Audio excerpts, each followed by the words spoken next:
معاذ صاحب نے کراچی سے سوال پوچھا ہے، شادی سے پہلے لڑکا لڑکی ایک دوسرے کو کتنا سمجھیں؟ بڑا خطرناک قسم کا سوال ہے۔ آج کل لوگ کہتے ہیں کہ نکاح سے پہلے لڑکے لڑکی کا ایک دوسرے کو سمجھنا بہت ضروری ہے۔ اگر مزاج، طبیعت اور ترجیحات نہیں پتہ ہوں گی تو شادی کے بعد مسئلے کا سبب بنے گا۔ اس بات کو مد نظر رکھ کر نکاح سے پہلے کس حد تک اختلاط کی اجازت ہوگی؟ بھائی جان، صرف اتنی اجازت ہے کہ لڑکی کو ایک نظر دیکھ لیں، ٹھیک ہے؟ اور بالکل ہی اگر اجنبی ہے تو ایک دفعہ اس سے کال پہ بات بھی کرنے کی گنجائش معلوم ہوتی ہے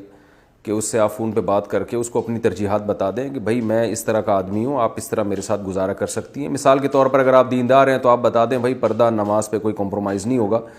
تو یہ دو چار موٹی موٹی چیزیں پوچھ لی جائیں، اس سے زیادہ کسی کو پرکھنے کی آپ کو اجازت نہیں ہے۔ یہ شرعی حدود سے تجاوز ہے۔ یہ جو عقل پرست لوگ ہوتے ہیں نا، جو مذہب کو نہیں مانتے،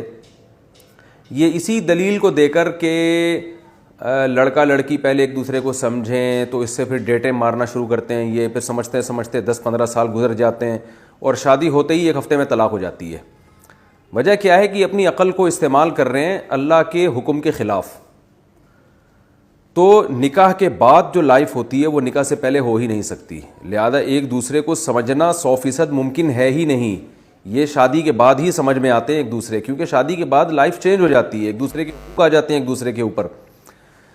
گوروں کو دیکھ لینا آپ، سمجھتے بچے پہلے پیدا کر دیتے ہیں، شادی بعد میں کر رہے ہوتے ہیں، اور پھر بھی بسا اوقات طلاقیں ہو جاتی ہیں ان کے ہاں۔ یہ بیہودہ نظام ہے۔ اللہ نے مرد کے لیے عورت تک پہنچنے کا ایک ہی راستہ رکھا ہے، وہ ہے نکاح۔ شادی ہوگی تو آپ عورت تک پہنچیں گے، پھر سمجھتے رہیں اس کو بیٹھ کر۔ آپ کہہ سکتے ہیں کہ اگر سمجھ میں نہ آئی تو کوئی بات نہیں، سمجھ میں نہ آئی خدا نخواستہ تو اسلام نے علیحدگی کا راستہ رکھا ہے، امساکم بمعروف او تسریح باحسان،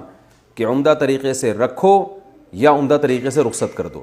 نکاح سے پہلے سمجھنا ممکن نہیں ہے۔ موٹی دو چار چیزیں تو موٹی سمجھی جا سکتی ہیں، شکل و صورت دیکھی جا سکتی ہے، بہت اتنا دیکھا جا سکتا ہے کہ بھئی یہ پردے نماز کی پابند ہے یا نہیں ہے، یہ جو آپ کی ترجیحات ہیں دو چار چیزیں بس، اس سے زیادہ پاسبل نہیں ہے۔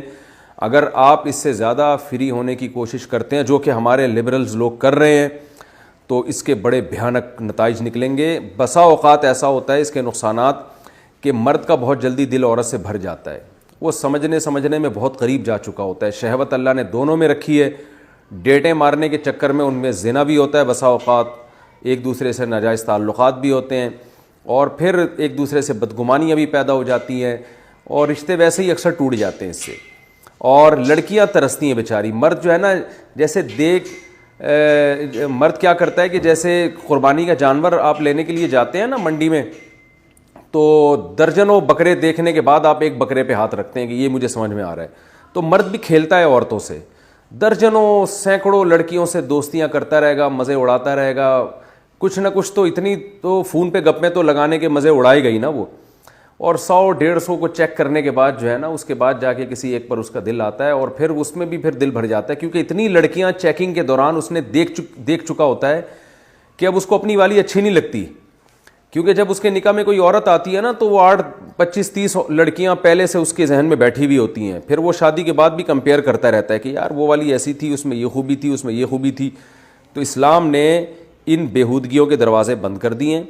اسلام کہتا ہے آپ کی زندگی میں کوئی عورت آئے گی تو وہ یا تو مکمل آئے گی یا مکمل آپ کی زندگی سے خارج ہوگی، درمیانی راستہ اسلام نے رکھا ہی نہیں ہے۔ تو مکمل عورت آپ کی زندگی میں آئے گی، اور ایک ہی دفعہ میں آئے گی، اس کے بعد آپ کے پاس وہی ہے آپ کی بیوی، اور آپ کے دماغ میں خیالات نہیں ہوں گے کہ وہ کیسی تھی تو وہ کیسی تھی تو وہ کیسی تھی۔ بھئی آپ کو ایک ہی دفعہ میں عورت ملی ہے، اب آپ اس کی قدر کریں گے۔ تو اسلام نے کہا ہے اگر اس سے نہیں بنتی تو آرام سے اس کو ڈیورس دے دو محبت کے ساتھ۔ ہاں یہ ضرور ہے کہ نہیں بننے کا مطلب کیا ہے، نہیں بننے کا مطلب یہ نہیں ہے جو آج کل لوگوں نے لیا ہوا ہے کہ بس ذرا سی باتوں پہ طلاقیں دے دینا، بلکہ نہیں بننے کا مطلب یہ ہے جو قرآن نے پورا ایک پروسیس بیان کیا ہے کہ آپ نے لڑکی کو ایک نظر دیکھ لیا،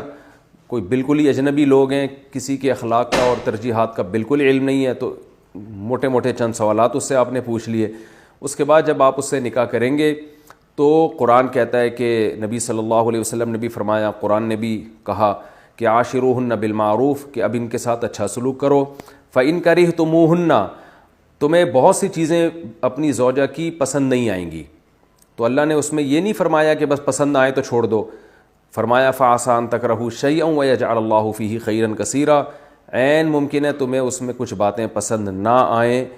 تو یہ بھی سوچا کرو کہ بہت سی خوبیاں بھی اس کے اندر ہوں گی, اور ان ناپسندیدہ باتوں میں ہی کچھ چیزیں اللہ نے تمہارے لیے خیر کی رکھ دی ہوں گی, اس سے تمہیں اچھی اولاد مل سکتی ہے اور بہت کچھ ہو سکتا ہے, بہت ساری خیریں بھی ہوں گی اس کے اندر, تو ان خیروں کا سوچ کے طلاق سے بچو اور اچھا سلوک کرو. اور نبی صلی اللہ علیہ وسلم نے بھی فرمایا کہ ان المرأة خلقت من ضلع وان من اعوجها اعلاها, کہ اللہ نے عورت کو ایک پسلی سے پیدا کیا ہے اور وہ مکمل صحیح نہیں ہو سکتی, لہذا تم اگر اس سے فائدہ اٹھانا چاہتے ہو تو اسی طرح فائدہ اٹھاؤ, اور اگر تم اس کو مکمل سیدھا کرنے کی کوشش کرو گے اور اپنی ترجیحات میں ہی لگی رہو گے تو پھر طلاق تک نوبت پہنچے گی, اور اس طلاق کو اللہ کے رسول نے ناپسند کیا ہے. تو